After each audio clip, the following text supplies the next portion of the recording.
台中的雾峰公所最近有食物医生来进驻，对症下药来解决着农友的问题，一来减少着药剂使用，二来嘛来保住农民辛苦付出的心血。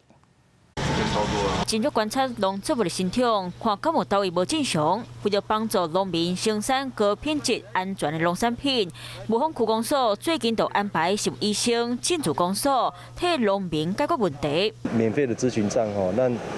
农民来方便来咨询一些动植物的病虫害的一些防治的工作。雾峰出产稻仔、乃至含灵应，因为农作物多元，过去农友若拄到问题，拢会问农药行，不过拢无法度对症下药。 有食物医生进驻，让农民拢真安心。那我们除了现场诊断之外，那也会有那种透过 LINE 的方式，现场去拍照片，我们用线上的诊断这样子。食物医生咨询唔到现场面对面，公司嘛推出线顶的服务，透过用 LINE 传相片，佮交互食物医生专业的评估和鉴定，赶快当伫咧线顶解决农友的问题。